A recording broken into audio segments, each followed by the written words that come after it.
Hi, I'm Em and this is DisneyEm UK, and I thought I would just do a quick update video for you all, as some of you, if you have subscribed to my channel, might have noticed that I've not been posting for a couple of weeks, and I just wanted to apologise and update you with a few things that are just about to happen. So a bit to get through basically. First of all, why haven't I been around? I've been unwell, nothing serious. I've been suffering from migraines pretty much since I was a teenager, but I've noticed that I'm getting a lot more of them, and really bad ones, recently, which obviously mean I can't film or do anything. I can't even look after my own children while I've got a migraine, so you know, I have to rely on my mum that you often see, or my husband, or my brother, or someone has to babysit at, you know, drop of a hat when I have these migraines. I keep being rendered completely blind by them as well, so I cannot see a thing. It's been quite scary, but I'm on some different tablets and things, so we're going to see if that improves things. So hopefully I'll be more consistent, both vlogging, parenting and my job. It's affecting everything, so it's, yeah, let's get that sorted. And then on top of that, I know I sound like I'm going to be really ill, but I had an infection as well, so then I was really poorly with that, so I've had the antibiotics, and I'm feeling much better now, so hopefully. and I had some personal, like, engagements, you know, like weddings and things that I can't take you to my friends' weddings and things like that, because, you know, that's their personal day. So, and I don't do like lifestyle and home stuff really, you know, so hopefully you can understand that I've missed a couple of weeks, but we are back now. In fact, we did a marathon video session, filming session with my mum yesterday, and we've got quite a few episodes coming up for you, including a sponsorship announcement. So yes, we've got some exciting things happening there, which will actually follow this video. I think I'm going to put them both up together, so go and check that one out straight away and see what's happening there. I've got two more smells like Disney's for you because you're all loving them, yeah? Okay, yes. I'm loving doing them, but you know. And then, well, I'm recording this Thursday. Tomorrow I'm going to be at Thorpe Park for my first ever Fright Night, and I'm going to try and do a little live at 5 PM UK time for you. Hopefully, you know, we'll get some of the scare zone areas. I've never done Fright Night. This is my first Fright Night, so I don't really know what to expect. I'm basing it off of vlogs that I've watched from like Universal Studios type, you know, Halloween Horror Nights type things. So I imagine there's like areas that I walk through and people are going to be jumping out and scaring me and people. And yeah, I'll try and show you some of that, and whatever else we're up. Oh, sorry, that was my phone. Whatever else we're up to for about an hour, I think, you know, just a quick live. I will try and vlog what I can as well. I am going with my friend who I rarely see. Like, she's my best friend, we've been together since school, and she moved away, so I don't get to see her very often, so I will be prioritising that. However, I do have this to show you. So we are now Merlin Platinum Pass holders, so that means we can go more often. So even if I don't get a full Thorpe Park vlog for you tomorrow, hopefully I will get at least the Fright Night stuff for you. But we will be visiting again, and we'll be doing more Legoland and Chesington and other Merlin parks, so we'll be trying to get a few more UK things done for you. So exciting. I'm excited about being a pass holder and what that will lead us to do. Yeah, I think we've got Legoland booked in half term, and we're going to try and book Chesington as well for half term, so that's quite it's only a couple of weeks away I think now, so yeah, they'll be coming up soon. What else have I got coming up? Well, I might have a Disney trip announcement, but I think I'll do that with Karen, so you know, just a little heads up there. We might have booked something for Disney World, but we'll give more details soon. Yeah, I'll wait for Karen to share all the information with that, but I'm very excited. We haven't been to Disney World since 2018, so excited. I need a Disney trip, and you know, I'm DisneyEm, so we need to go to Disney together. It has to happen. What else? Oh yes, as for the live tomorrow, I know I've got quite a few younger viewers, people that I know in my personal life and whatever, that watch this channel. And obviously normally it's very family orientated, it's Disney friendly, it's family friendly. I have 2 kids of my own that are young. But Fright Night is recommended for ages 13 and above. So I'm going to go out and say that the live stream will probably have the same recommendation at least. Now, obviously there's going to be people jumping out and being scary, and I might swear. Other people around me, I don't know how busy it's going to be. There might be other adults there that are swearing, or it's going to be more of a grown-up vibe, so I can't control people around me. I will be live, so if something happens that's inappropriate, it's out of my hands. Obviously after the live happens, I can put in the description whether I think it was okay for younger viewers or whether it didn't go okay. So maybe if the younger viewers wait until after the live stream, parents can maybe vet it. I'll vet it when I'm home and I get a chance to, and I can put in the description any worries, you know, if there is swearing or anything like that, I can mention that, and if it's okay, maybe they can watch it. But I don't know how it's going to go right now, but all I know is Fright Night's recommended for ages 13 and above. So, you know, I would go ahead and say don't watch it if you're younger than 13. And again, maybe there might be bad language, so ask a parent whether you think it's suitable for you to watch it, or a guardian or a grown-up basically, and see how it goes. But obviously if you're old enough, I hope you can join me and have a little chat and see me screaming and possibly worse. So this is the other thing there's so much I need to quickly say to you. So I don't normally be serious on my channel, and I don't normally get really like personal in that way, you know. I'm happy to talk about Disney, but like as you know, no, I don't know, it's hard to explain. Right, here we go. Mental health. So again, I don't talk about this very often. Yeah, it's kind of hard, isn't it? So I was diagnosed with anxiety when I was about 12. I suffered some really bad panic attacks. I thought I was dying. Oh, it was terrible. I didn't know what was going on. So yeah, I've suffered with panic attacks for nearly all my life.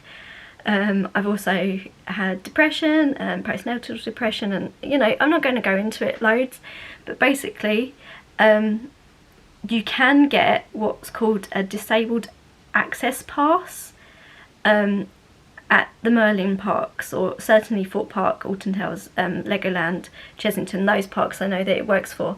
So I have got a letter from my doctor, and if you have something like this, you could get a letter from your doctor too.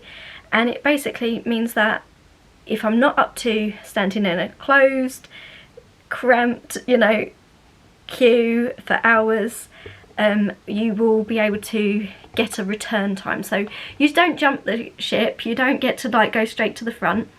So you go to the exit, I believe, and go to, I want to say cast member, that's Disney, but you know, an employee, and show them your access pass, and they will give you a return time. So if the queue says it's 20 minutes, you come back in 20 minutes. If the queue says 2 hours, you come back in 2 hours, and then you'll be allowed to ride without queuing. So you're queuing time-wise, you're not physically standing in the queue. So someone like me who can have a panic attack, most of the time I'm fine. Like I say rarely, it's really hard because sometimes I have loads of them and then other times I don't. It's just really random, and it's also, I find it really hard to talk about because my personality, I'm quite a confident, outgoing, bubbly person. You wouldn't think that I have something like this, but I do, and it's really like, it's conflicting with me, you know. I feel like, not that it's fake, I feel like people might not believe me. I know that sounds silly, and I don't know why I'm saying this all on camera, but yeah, I can't control them. They just come, and for no real reason, and it's scary. And but you know, there's something there that might help me. I can go and sit on a bench or have a drink with my friends. They can all join you as well. If you've got a party with you, they can all ride with you, so you're not like riding on your own, because I think that would be worse for your anxiety sometimes. And you know, I'm a thrill seeker, so I love the big roller coasters. It's not the roller coaster that's going to give me anxiety. I don't know, I can't really pin down things, but sometimes it can just be not being able to have your space and have that ability to move away from a situation. So if people are in, especially at the moment with coronavirus and stuff, if people are getting on top of you and you have no way of getting away from that, I think that could definitely set off a panic attack for me, for sure. But yeah, so I'll be getting the access pass and we'll see how that helps or doesn't help through the day. And then once I've done it once, by the way, it will be with me for all my Merlin parks, so that's quite good, that I don't have to keep queuing and applying for that. I think they take your photo and you get a proper plastic pass and everything, so that will be really helpful. So if you need something like that, don't be scared to ask. It did cost me money. My doctor charged me £30 for the letter, so your doctor might charge something different, but you know, my GP asked for 30 for my letter explaining about my anxiety, and we'll see if it helps. I'll let you know. I'll update you on that. The other thing, sort of mental health-ish, well it is, I'm scared just talking about it. I have a really severe phobia. Again, this is so conflicting from my personality because I like horror, I like thrill. I'm not really a scared person, but I do have this phobia and it affects my everyday life. And I mean my everyday life. I can be, I hate this word, triggered. I hate that. But like by so much stuff, and I have, it's not just a fear. It's not just like, you know, when people are scared of spiders like, I know people have a proper phobia of spiders, but a lot of people are just scared of spiders in oh no, I'll hoover it up or put a glass over it and it's fine. If my phobia was spiders, I would not be able to say the word spiders. That's how scared I am of my phobia. I cannot even tell you what it is. Not directly anyway. I can kind of explain without saying actual words because I can't read those words. I can't hear those words. I can't say the words, I can't think the words. Anything in that situation, anything to do with those genres, anything related can set me off, and it can be a real strong panic attack, hyperventilating, hysterical crying, I can vomit, and I can pass out. I pass out and rocking, and like so many, it's so embarrassing. I can't believe I'm having to share this because I absolutely cannot stand it. I absolutely don't like people knowing that I have this situation because I'm so embarrassed by it, and I'm going to get all emotional, and I'm not an emotional person. Ah dear. So basically I term it as like a medical phobia. I'm scared of anything medical. Like if it's in your body, I don't like it. I don't want to know. I cannot hear those words. I cannot hear that you've been to the doctors and stuff. I know I've said doctors, that is very brave of me. And I've just sort of talked about my anxiety. That is so, I don't like doctors, nurses, and which is the thing is, my best friend, guess what? She's a nurse. Yay! I cannot talk to her about her work. You know, I love her, and I appreciate her, and I really respect everyone that works for the NHS. And I go, and I had my jab. Oh my God, how did I do that? I mean, if you cannot do that, and you have not seen how scared I am. My midwife, and this is the other thing, they cannot believe I've given birth to 2 children either. That was horrendous. That was absolutely horrific. I hated being pregnant and everything that came with it. It was horrendous. And my midwife, I mean, bless her, she retired. She retired after having me. I mean, she's literally birthed 3 generations of people. And, or not, she's not birthed, she's witnessed the birth or assisted. And she said I was by far the worst person she's ever known. She's never known any case like mine. It's not just a needle phobia, it's everything. Again, I'm being so brave saying some of these words. Like, I should not talk about this, ever. I can't see them. You know, you're talking about a film, it might have something really simple. You know, my kids love Doc McStuffins. I can't deal with it. The toys freak me out. Just, yeah, you know, Disney Junior stuff that is to do with medical stuff freaks me out. Whether it's vets, whether it's human, dentist, like, if it's internal, I don't like it. I don't like the uniforms. I cannot walk past an ambulance. If there's an ambulance parked outside, you know, your wedding, I'm not going to be coming in your wedding that day. I'll be going home crying my eyes out because I've come anywhere close to an ambulance. If it's parked outside the bank and I've got bills to pay, my bills are bouncing. I'm not going to go in the bank, not until it's moved. I can't do that. I know people, like I said, my best friend and stuff, if I see them in a nurse's uniform, I will break down, or anything related to that. I will just be a mess, like hyperventilating and hysterical crying. Again, this is not me. Like, I cannot tell you how this is so different to me in real life, because I'm so brave is not the right word, I don't know, I don't get scared easily. Again, that does not make sense.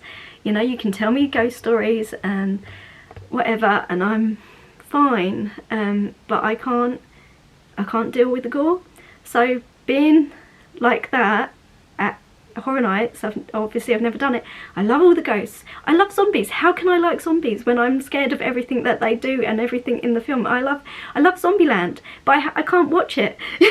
And Deadpool, I love it, and I can't watch it. Like, my family have to watch things for me. I can't watch those sort of films in the cinema. They have to be watched first, and then they have to tell me when I can't look and when I can't hear and whatever, and I have to just completely shut myself down, and I miss so many scenes because I can't cope. It's not, I can't even, it's like my rational brain is like going, what the hell? it can't fathom what the rest of my body is reacting. You know, I wanted the coronavirus jab. That's the sensible thing to do. I'm with the science, and I will read, you know, statistics and stuff like that, and you know, that's great. But actually having it done, you should see the mess. I mean, it's hard. It's hard for me to go through. It's hard for my husband to witness, or my family, whoever's with me as well, if they're with me with things. I think, you know, they must feel awful having to watch me do these things. But you know, I'm strong, and I do these. I get myself through them somehow. Usually passed out afterwards. You know, it's the best way to go, isn't it? Just like unconscious. Oh, I'm scared. Turn it off. I don't know, but yeah. So it's just a warning that even on the live, I could pass out. You know, I mean, you might want to watch, because you might want to watch me pass out. I don't know, but even though it's fake, I can't say the words, can I? So if I can't spell a word or write it, or to see it, as fake as it could be, is going to be hard.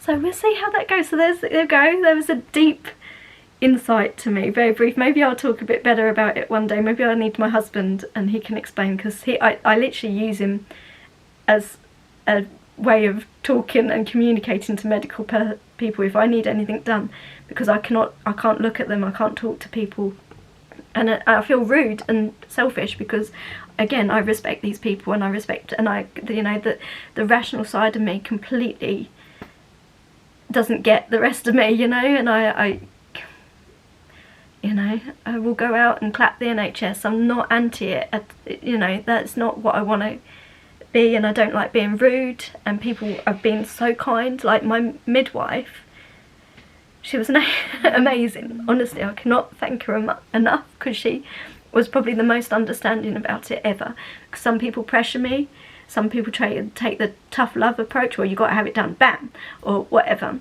and that just makes me more scared for the next time. And other people sort of like pander and are too gentle and make me feel very childlike and patronised, you know, and that makes me just feel so small. I'm small, but you know, that doesn't work either. She found that middle ground of like, tough love, you got to do this, you got to do it for the baby, you got to do it for yourself. But anyway, I'll talk about this another time. And yeah, if you would like this video, like and subscribe, and I will see you tomorrow at the live. Sorry, I've got to go. Bye. And don't forget your ears.